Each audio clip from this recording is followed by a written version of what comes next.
Hey YouTubers, I'm here in my audio room trying out a couple of pieces of equipment, and I'm going to knock out a quick review, but spoiler alert, I'm sending this stuff back. Anyway, I've gone through periods where I was really happy with the equipment I had and really enjoyed it and loved it and everything was awesome, and I've gone through periods where I wondered, is there something better out there? Could I maybe take it to the next level without spending too much money? And I'm kind of at that point right now, and I've tried some things out. I had a set of Polk speakers in here, great speakers, great value for the money. They just don't sound right to me, and that's a personal choice. It's nothing against Polk. You can find my other video and look at that if you're interested in the Polk R700s, I believe it was.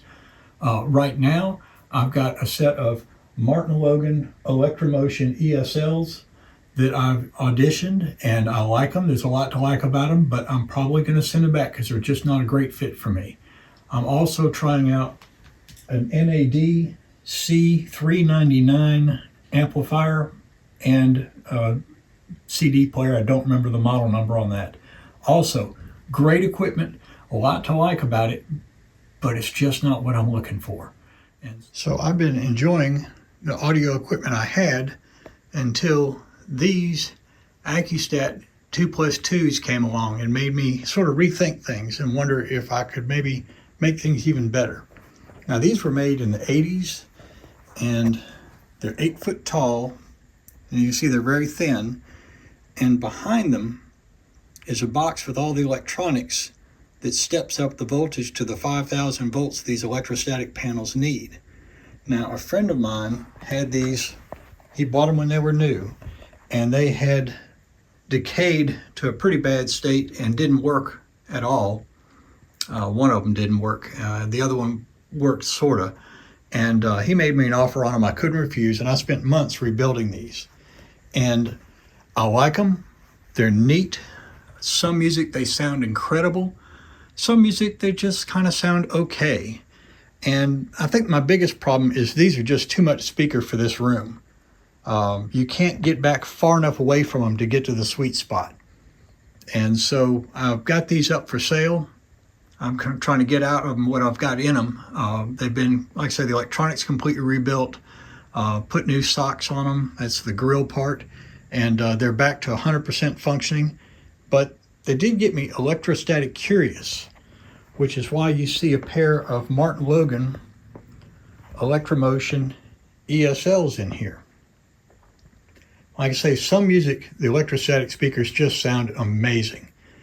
Some music, like rock and roll, or maybe a recording that's not the best recording, they can really sound flat and disappointing. And so I wanted to try a modern set of electrostatics, and a lot of those things they have in common. The Martin Logans will expose a bad recording. Some music, the Martin Logans just kind of sound flat. They project the music without any emotion. Some music will make your hair stand on end. It's just incredible. But they're just not quite working out for me the way I had hoped. They're not inexpensive, and I don't love them all the time. And so I've loved the opportunity to listen to these and try them out, but they're just not for me. If you listen to jazz or classical with the right kind of music for these speakers, there's nothing else like them. When you're listening to a good piece of music and they're doing their thing and you close your eyes, you hear sound from wall to wall, not 2 points in the room. It's just amazing when the music and the Martin Logans work together. One of the disappointments I have in them is they have an 8-inch woofer, and I feel like the woofer could be better integrated with the panels. The music from 400 hertz and up all goes to the electrostatic panels, and they are incredible. You don't hear a tweeter and a mid-range and a crossover, you just hear music, which is what I really love about these. But from 400 hertz down is where the 8-inch woofer comes in. And I have given these well over 100 hours of break-in, and the bass and woofer integration to me is not all it could be. And I do have a subwoofer set to about 30 hertz to fill in the bottom end that the Martin Logans just don't reproduce. And that helps add a lot of dynamics and punch to the music that they lack. And like I say, they sound really, really good.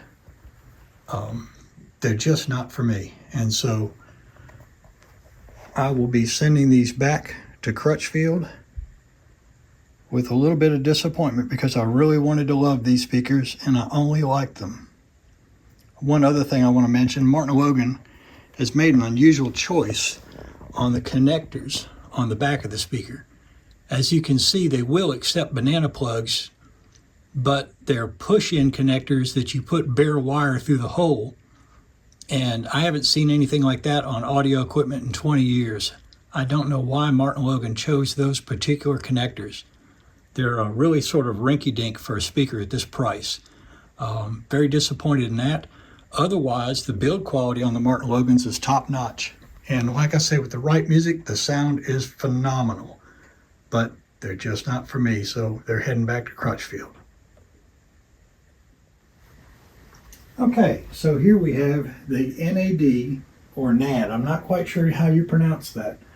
C399 hybrid digital DAC amplifier, and the NAD, or NAD, C538 compact disc player. Now the amplifier is equipped with Dirac audio correction, and actually it's Dirac Live. The version that comes with the receiver only covers up to, I think, 400 hertz or so. And there's a $99 upgrade that then will make the Dirac function over the complete audio spectrum.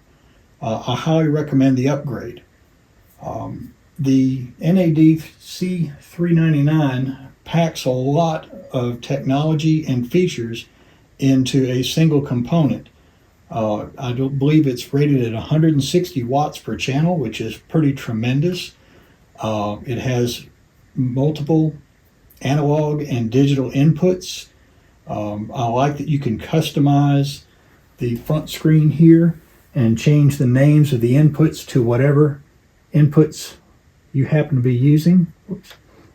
So you can set it up. I've got my iPad, phono, CD, Blue OS, and you can shut off inputs that you're not using so they don't cycle through.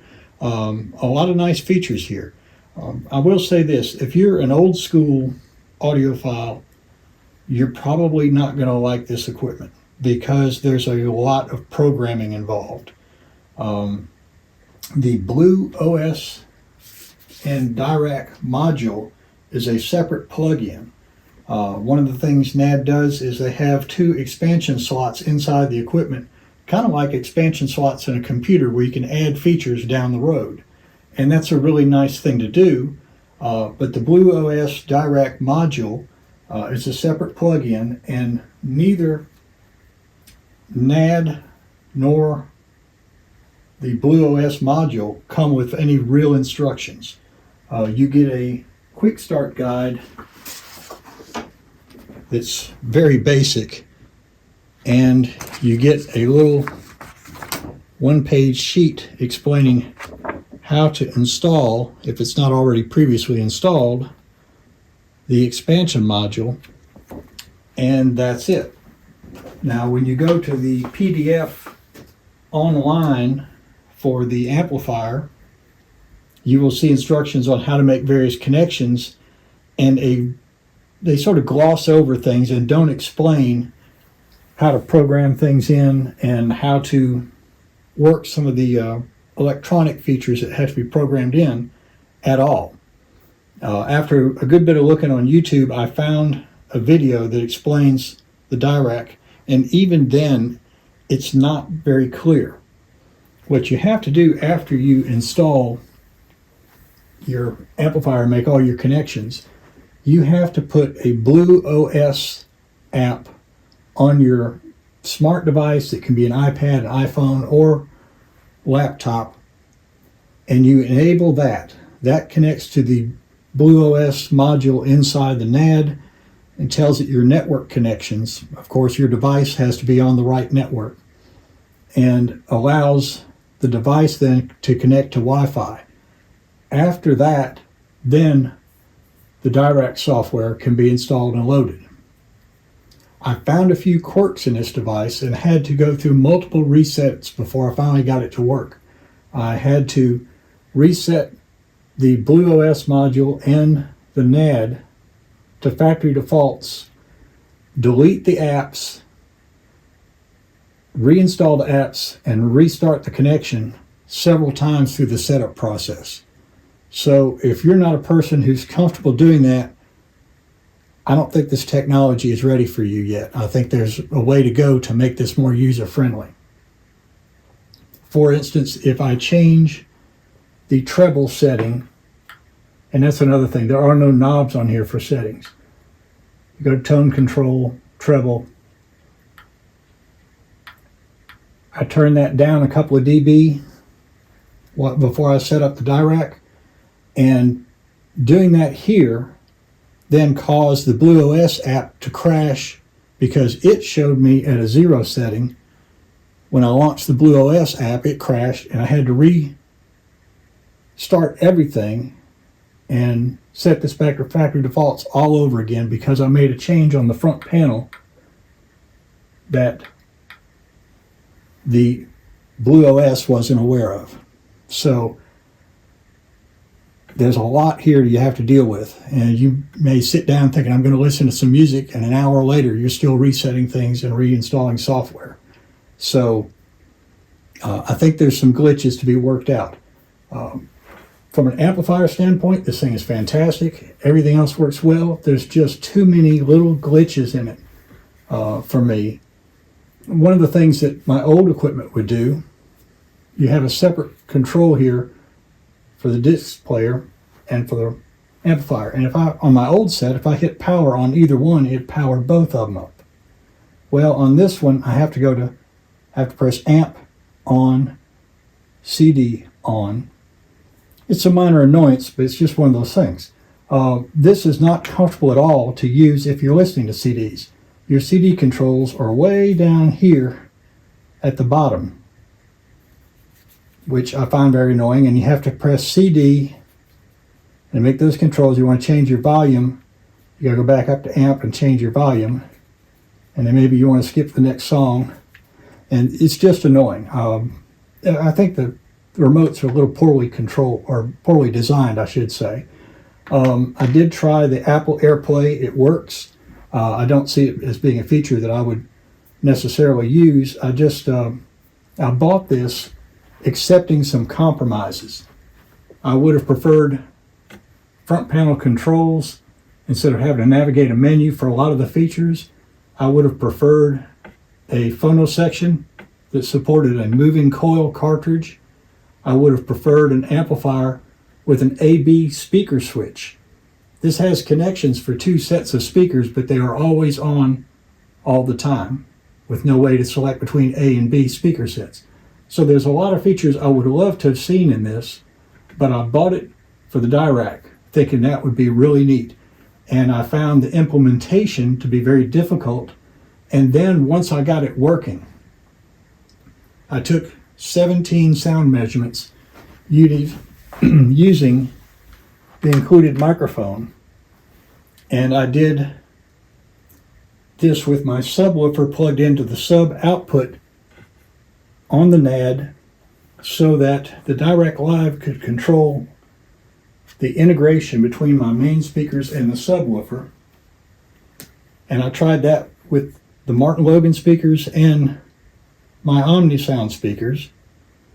Then I plugged in my subwoofer the way the manufacturer recommends, which is plugging it into the speaker outputs so that the speakers receive the full range signal and the sub receives the full range signal, and you use the crossover on the sub to select where you want your crossover point.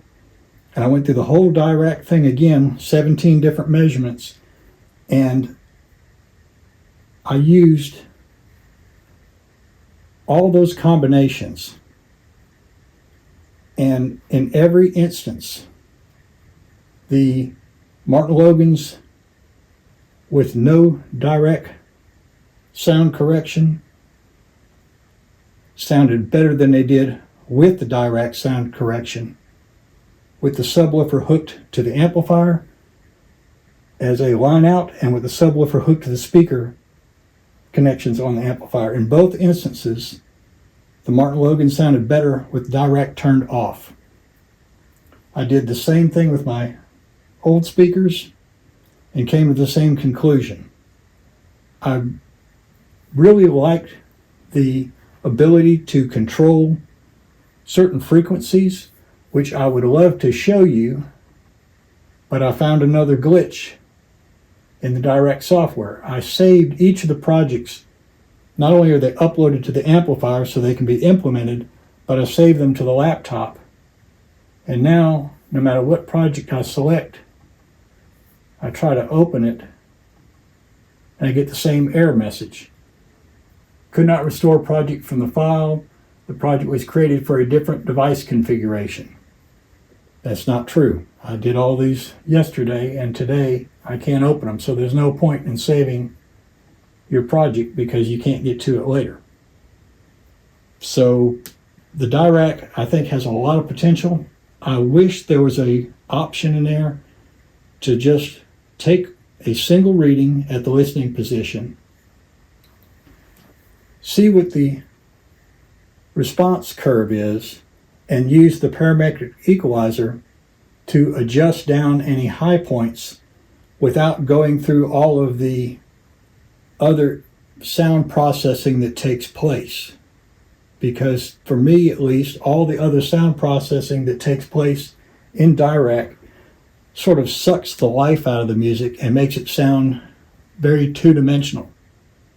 And when you turn it off, the music comes back alive and has punch and pace, and I'm really disappointed. Like I say, I bought this equipment for the Dirac feature and found that it's just not for me. So I'll be sending this gear back along with the Martin Logans, because what I had before, to my ears in this room, sounded better. So I'll put my money elsewhere. Anyway, your mileage may vary. If you like the Martin Logan speakers, I'm happy for you. I'm glad that you love them. If you like the C399, great. I'm glad it works for you. I'm not going to argue with you on it. Everybody likes different things, and that's great if you found something you like. It's just both products are underwhelming for me and fell short of my expectations and failed to take my listening enjoyment to the next level. The equipment I have actually sounds better to my ears than these new options. So I thank you for watching. I hope you found this helpful, and best of luck to you on your audio journey.